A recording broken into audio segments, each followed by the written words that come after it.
Hey, everybody. How's it going? Week 5 of the NFL season. It's right up on us.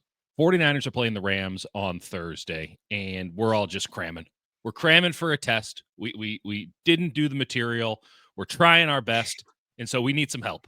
We need a tutor on the Los Angeles Rams, and there is nobody better to tutor us on the Los Angeles Rams, outside of maybe Sean McVay, than the great Cam DaSilva of the Rams Wire. So happy to have him on the inaugural Dieter's Football Friends side hustle thing that we're doing on the channel. And I'm just Cam. This is great because the Rams, from my quick glean of catching them when Fox cuts in, and a little bit of Sunday night getting some tape in, just very rudimentary tape stuff because we haven't had a lot of time this week to get into it. They feel different. Do they look different? Do they feel different to you right now? Yeah, I think they're in a really good spot now. And Sean McVay said after the game on Sunday when they beat the Colts that there's just something special about this team, and Mm. I think it's a really good blend of veterans and younger players who are still on rookie contracts, and just that mix of experience and youth has really served them well. And they were kind of a top-heavy roster in the past, where they had their superstars, and then they kind of filled out the roster with just a bunch of other guys. And Yeah. now they've just got depth all over the place. They're well rounded on offense with the running game, the passing game, and the defense is just full of young guys who are playing really well right now. So, um, by all means, I see them as a Super Bowl contender and a legit threat in the NFC. And No I question. think they could easily be 4-0 right now. Yeah. I want to put a pin in that sort of larger macro roster construction conversation because I do feel it's very applicable to the Niners, and anyone who's watched this channel, listen to the show, knows what I'm talking about. We'll get to that in a little bit, but I can't go another second without talking about the guy that I'm calling the best tight end in football right now, one Puka Nacua. Um, 2 years ago, maybe even specifically last year, they started doing that insert blocking stuff with Puka. That plus just an incredible target share this year. He's taken his game to another level. He has one touchdown. You can argue he's the offensive player of the year, maybe even the MVP of the league right now. We're a quarter in, so like we can also pump the brakes a bit. Um, how has Puka Nakua's usage and tactical administration from Sean McVay, like how he deploys him, how has that changed in recent years? What does that do for Nakua? What does it do for the Rams offense, in your opinion? Cooper Cup were kind of similar players, both really good in the slot, but that was kind of Cup's spot within the offense. And now you're bringing Devontae Adams, who's that X receiver on the outside and can take that single coverage and win one-on-one against man coverage, and Yeah. allow Puka to kind of work on the other side of the field. And Puka's gone in the slot a lot more this season, and I think that's served him really well, just because he's like the perfect prototypical slot receiver who can block.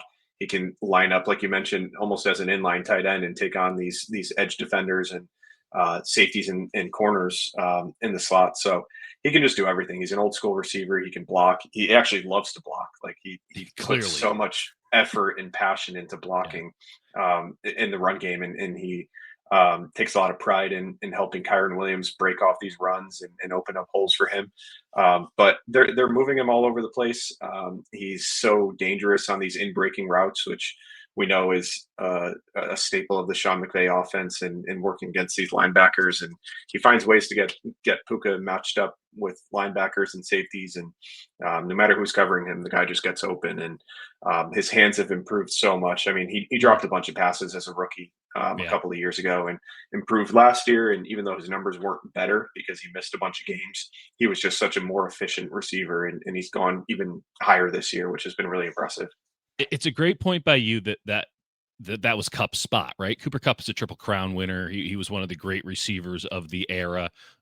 He's basically playing tight end as well for the Seahawks right now, with Arroyo being as an out wide receiver and all that. But it's interesting. Like, so Puka was this good and he wasn't even playing what I think is inarguably now his natural position of slot Yeah. receiver, sort of inline guy. That's crazy.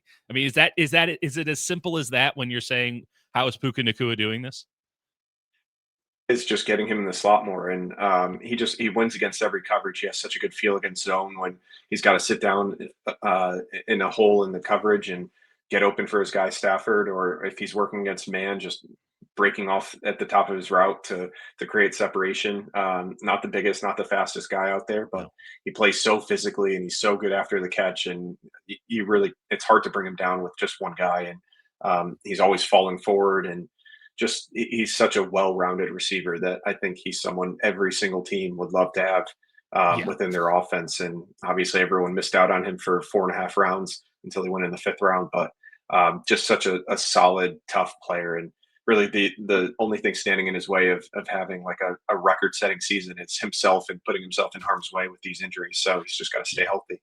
An elite warrior. Do you recall at all sort of the rationale as to why he fell? Because he was an immediate success, right? It wasn't this level, but he was an immediate success. I remember the waiver wire in fantasy football after his first game, and you're like, people are dropping fab like it was going out of style.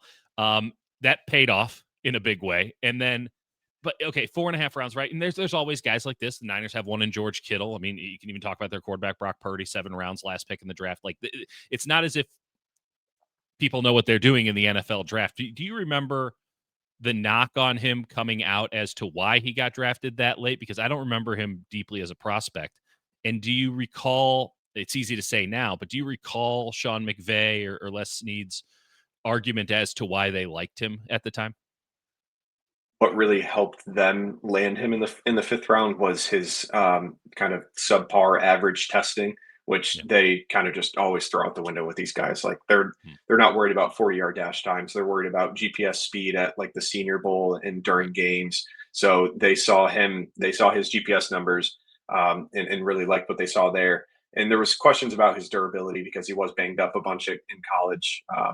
So there were kind of concerns about that. Can he stay healthy in the NFL? And he has had a couple of injuries, and he missed time last year and banged up his thumb this week and exited the game for a cut the other game and kind of missed a few snaps. So the guy just puts his body in harm's way all the time, and he throws himself around like it's nothing. But I think kind of the knocks were the durability and then just the overall athleticism and speed. But the Rams, like I said, they don't really worry about 40-yard dash times. They didn't worry about it with Cooper Kupp. Cam Kinchins is another one who tested Mm. really poorly at the combine, and they scooped him up in the third round, and he's been a stud. So I think just people might have looked a little too far into the testing with him and the durability.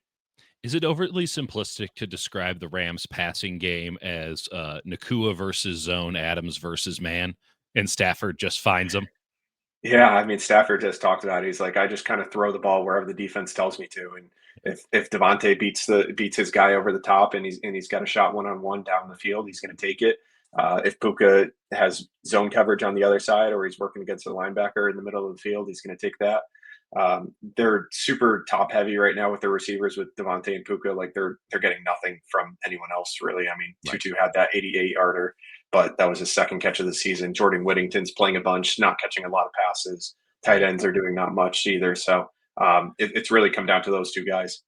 I do like Whittington though. Liked him Yeah, coming out of Texas, and he's in the Shanahan McVay offensive vein. He's one of those just great receivers that's going to see the field. I mean, this team's still. yeah, I know it's less than the 99% they did a couple of years ago, but they're still in 11 personnel 75% of the time. They have 27 EPA already from 11 personnel. I mean, that means Whittington's on the field. They're using everyone's a tight end apparently, except Devontae Adams in my mind. Maybe I got yeah. tight ends on the mind because the situation with the 49ers seems so dire there, as at other positions. But what what is Whittington provided? Because he is somebody that you saw kind of get integrated late last year. Like, why is he the man now for that third wide receiver spot?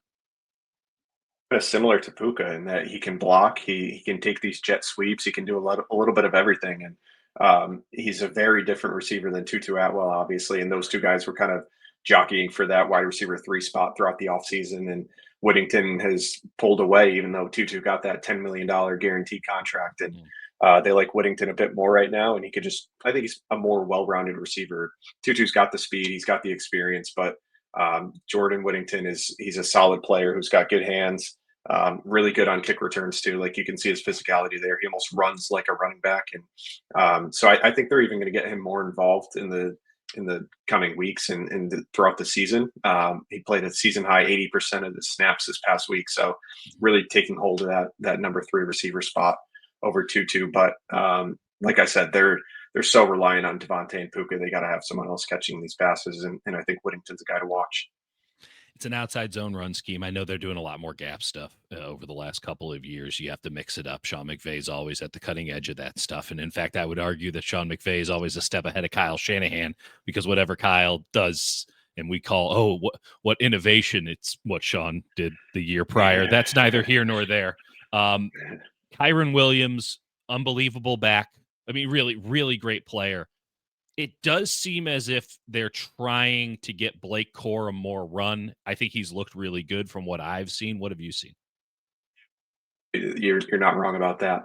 I think Kyren played his fewest snaps of the season this past week against the Colts, and Corum had 9 carries. Didn't really do anything with the touches that he did have, but he was targeted 4 times, had 9 carries. But they're definitely trying to work him in more, and that's something I thought they would have done last year too. McVay constantly talks about how I want to get this guy involved. I want to get this guy the ball more. And it just never really happened with Corum for whatever reason.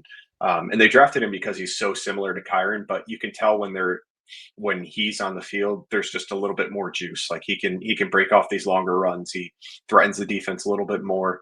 So I think it's smart to get him involved. You got to keep Kyren fresh. He had something like 300 carries last year, and what a workhorse he's been for the past 2 seasons. So that's not really sustainable. You got to get some other guys involved, and they have Jarquez Hunter too, the rookie, who's not playing right now, but he's another speed guy who can kind of break off these long runs. I don't know if he's ever going to get looks. It's kind of typical for a Sean McVay offense. These rookies don't get involved much, especially a running back. But I think it's smart to get Corum involved because he just provides a little bit more speed, a little bit more explosiveness. And the knock on Kyren has always been that he lacks speed. He had very few long runs last season, and I think Corum can kind of provide a little bit more of a spark. You mentioned, making sure that Kyren stays healthy and that you don't want to run him into the ground. I just don't understand. I cover the 49ers. That doesn't make any sense to me. Like, why would you ever want to do something like that? Speaking of sort of injury question marks, what's up with Matt Stafford's back? The man was living in an Airstream, living on a vibrating table with red light therapy and probably whale sounds. And it sounded like he was on his deathbed in training camp, and now he's out here no look passing again, operating this thing at the highest level. I mean, he's never going to scramble. I guess the offensive line's played well enough. That's another note. But what are you seeing from Stafford right now? How much of a concern is the back injury, or is that just ancient history? A coma in July and woke up in September, you would never know anything was wrong with Stafford. Like there was all that made about his back, and rightfully so. Like he's a 37-year-old quarterback who's got a bad back, just from seemingly like rolling over wrong on the bed or getting up funny. And he said it creeped up on him and came out of nowhere. So, I mean, when you're that old and you've got back problems, it's touch and go, like he said. But right now, you would never know. I mean, he's playing so well, just throwing with the same level of accuracy and velocity that we've always seen. And I haven't seen him wince once from taking a hit, and he's gotten hit a decent amount. I mean, the offensive line is playing okay, but he's taken his shots, and I haven't seen him really wince once, other than when he got hit in the groin area the other day. So it wasn't anything with his back. So yeah, exactly. So he was hunched over that after that hit, but other than that, he's looked like every other Matthew Stafford season that we've seen. There was a lot of questions about this Rams offensive line coming into the year. They mixed it up a little bit. There were injuries that they were dealing with. The Eric Jackson blood clot thing was like kind of a giant red flag on the Rams going in. They're healthy. They're playing well. Where's this offensive line right now in your estimation? It's getting there. Steve Avila missed a couple of games, and he was active this past week, but they weirdly didn't start him. Like he didn't play. They rolled with Justin Dedich at left guard, which was interesting. And McVay just said that Avila is not fully healthy yet. He's not fully there yet, even though he was active. Doesn't know if he's going to play this week either. So we're gonna see about that. But it could be Dedich again at left guard. Kevin Dotson had a little bit of an ankle too a couple of weeks ago, so he missed a few snaps. But they're for the most part they're healthy. Like Alec Jackson's playing well at left tackle. Dedich has had his struggles, but he played well against the Colts. And then Coleman Shelton's made a positive impact at center when they replaced him and took him in free agency and put him over Bo Limmer, who has struggled a little bit. Like he was a weak link at the end of last year, and even when he's filled in this year, he's been kind of that weak link on the offensive line. So it's a good group. I think if they hit their potential, they've got the potential to be like one of the top 5 offensive lines in football. Not quite there yet, but if they can stay healthy, I think they'll have a chance to be one of the top groups. So the Rams went out and got the guy that I coveted most in free agency, and this will be a great insight into how depraved and sick my mind is. I wanted Puna Ford I knew so you were going bad. there.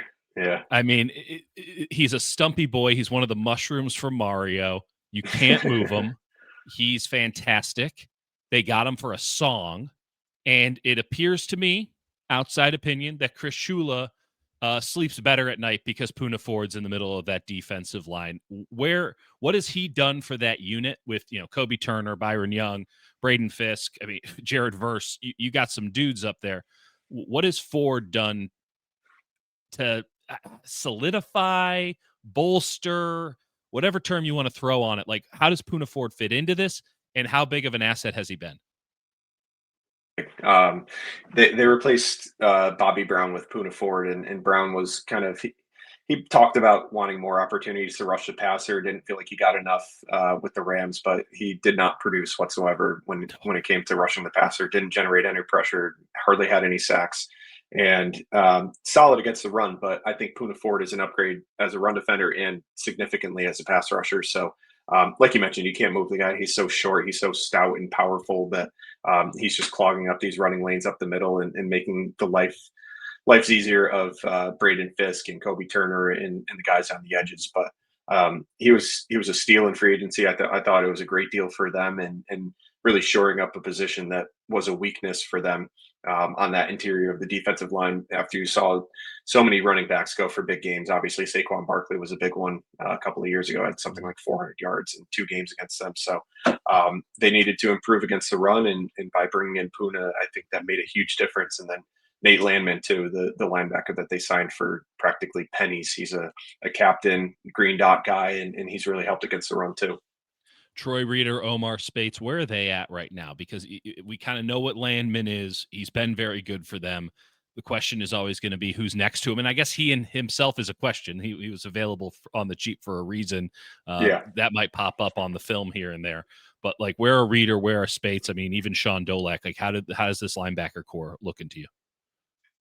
And Spates. I don't think Reader has played a snap on defense, and No. Dolak certainly hasn't either. So it's really just Landman and Spates, and they're both kind of these downhill like run stopping linebackers. They don't have a great coverage guy, although Landman has kind of been pleasantly Okay. surprising in that area. Yeah, a little bit better than I expected, but they don't have like a Fred Warner. Obviously, they don't have someone who can take away the middle throws and really roam the middle of the defense. But it's a decent tandem. It's also not something that this defense is particularly too worried about when you're playing. It's hard to really describe it's really a 5-man front most of the time, which of course we've seen McVay in the past used against Kyle and other outside zone teams. Chris Shula now sort of integrating it, doing a very knockoff Mike McDonald impersonation or even a Brandon Staley impersonation with that front.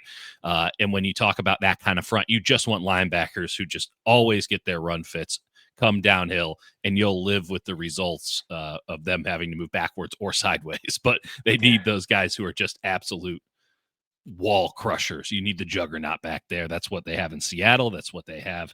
I mean, New Orleans doesn't really have it, but Arizona has that with Mac Wilson. Like that's the model there. My concern, if I had to throw a concern on the Rams, because I agree with you, they are, well, I mean, other than Matt Stafford's back, I mean, that's the biggest concern. But the concern that I would have if I was a Rams fan right now is this secondary. And I think Kobe Durant has been very good. Emmanuel Forbes, the slender man, I would not say has been all that good. And Curl and Kitchens are kind of like the linebackers. Like they could go one direction. They're pretty good in that direction. Good on run fit. I don't know if I want them hanging out back there. Where is this secondary right now? And how much is this defensive line maybe protecting this secondary right now? Best thing to mask your coverage is a good pass rush, and the Rams certainly have that. So, yeah, like you said, I think you kind of nailed it. Durant's been solid. Kind of started the year as the number 3 cornerback, and with the Kello Witherspoon injured, familiar face for you. With him injured, the secondary's taken a pretty significant hit. I mean, they struggled against the Colts, had some issues against AJ Brown last week, so there's some concerns about, especially about Emmanuel Forbes, like you mentioned. He gave up that long, should have been touchdown to AD Mitchell, where he dropped it at the goal line, gave up a touchdown to Michael Pittman. Just not a big physical receiver or cornerback who's going to go up against these bigger receivers like AJ Brown, and then you got Darius Williams, who's 5'9", so they don't really have anyone out there to match up with the big receivers. So a little bit of a concern there. Quentin Lake is, I think, just kind of like a budding star as that nickel defender. Yeah, he's played his best football of his career these last 4 weeks, and in a contract year too. No mention that he's going to be in for a big payday at the end of the season. And the Rams never pay safeties, but he might be someone that they do have to pay. And then Jalen McCullough's another kind of underrated safety who can play that little dime backer spot when they're in their sub packages and kind of come on the field and take one of the linebackers out. So they've got a lot of versatility. Witherspoon was a big loss. He's out for most of the season, but I think that might be a position they need to address at the trade deadline and kind of bring in a proven guy who can take away these number 1 receivers that they're inevitably going to see down the stretch and into the playoffs. I mean, I think most opposing offenses also think that Kello Witherspoon being out is a big loss, but for them, I'm sure that you've heard it from Rams fans. Like, how is this still a thing? It was like that in San Francisco. I know he bounced around a little bit. He ends up in there. It's like, how is it still a thing? They see him in practice more than we do, but when you watch the games, you're like, how is this still a thing? It's not a thing right now. Probably to the detriment of the 49ers on Thursday. Okay, 2 things that probably buried the lead here terribly. You would absolutely fire me if I was running a wire site right now. One, the 49ers internally have talked a lot about being on the Rams model and how they want to have a stars and scrubs roster. You've continuously mentioned that the Rams are a little bit too top heavy, maybe even still a little bit top heavy. But they want to throw a bunch of young guys on defense, have their coaches kind of get it all figured out and get that juice that young guys provide on the defensive side. Reverse Baltimore right now, if you will. And then on offense, have your absolute studs be able to execute your game plan at the absolute highest level and then bring young guys along. Can you walk me through the last 3-4 years of the Rams plan and what that meant for the actual Rams? Because the Niners seem to think they're doing the same damn thing, but they're at the beginning of the process. Tear down after 2022. I mean, they brought in Bobby Wagner, brought in Allen Robinson. None of that worked out. Stafford got hurt. Everyone got hurt. That season went terribly. And they kind of just saw their roster as needing a complete remodel. And they sold Jalen Ramsey, moved on from all their expensive players, and kind of just hit the reset button, but still while keeping their window open because they had Matthew Stafford. They had Cooper Kupp, who was still relatively good. And I mean, wasn't his 2021 version, but he's still a player they wanted to build around. So they kind of hit the reset button, and then instead of effing the picks, they collected them and used them on players and started to build with Jared Verse and Byron Young and Steve Avila, Kobe Turner. They really just nailed all these draft picks, and that's so much easier said than done. But that's the way that you rebuild a roster. You draft good players, and one interesting thing that they've done is draft experienced players. Like they're picking guys who have transferred up and gone from lower schools to going up to the FBS level and picking them, like Jared Verse and Kobe Turner did that. Byron Young was a Tennessee guy, so they're picking these experienced seniors and guys that they view as leaders who are going to take to Sean McVay's system well and really adapt and come in and have an early impact, because that's not something that you always see with these rookies. But they've gotten so many big contributions from players like Puka and Turner and and Byron Young and Verse and Braden Fisk that it's just completely changed the outlook of this roster. And yeah, they've had some free agents, like they brought in Puna Ford and Devontae Mhm. was a great signing, but really they've rebuilt through the draft and um, not nearly as aggressive as they used to be in the trade market. Obviously, they're not chasing these stars and Right. trading these first round picks for proven guys, but they've got such a good young nucleus, especially on defense, with that they can build around. And obviously, the bill is going to come due soon, and they're going to have to pay all these guys, and they're not going to be able to. But for the time being, they've got an offense that it operates under Matthew Stafford, who's still playing at like a Pro Bowl level. They've got two great receivers, a good running game, good offensive line, and then just a bunch of hungry guys on defense who want to get after it. Okay, and this is the absolute burying of the lead. Um, Joshua Carty's knuckleball kickoffs might be my favorite play in the NFL this year. Yeah. Do you know the genesis of how that came about? And how much fun is it to watch kickoffs now when you see returners turning their back to 10 men trying to kill them and trying to field it like they're a double A shortstop on a bad field? Yeah. Like this is, I don't think a lot of people know about the knuckleball kickoff and how it has kind of been the most important play for the Rams because I don't think opposing teams start with anything close to decent field position. That's a No. huge asset in a game where you're trying to run it. It's football. Head coaches might be a little bit too heavy on this, but like when everyone else gets it at the 35, the Rams are giving it to you at the 14. Kind of a thing. Kind of the tush push of special teams, if you will. A shorter field. This is a longer field for everybody. The Cardi knuckleball kickoff. Do you know the genesis of this thing and just how damn good is he at it?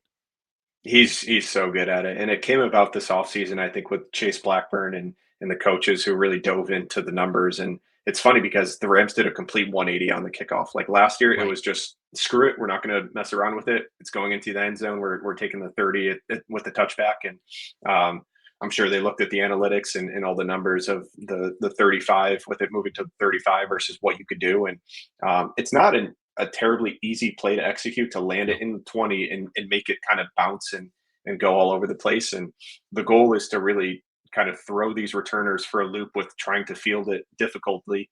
And if they don't field it, it goes into the end zone and you start at the 20 anyway. So That's it's right. like if you're not going to field it and take it back, you're going to get started at the 20 anyway because it's so low driven and it's going to bounce forward regardless. So it's just such a fun play to watch. And the Eagles, I think their returners muffed it 3 or 4 times Oh, a couple of weeks ago, and it's like hilarious.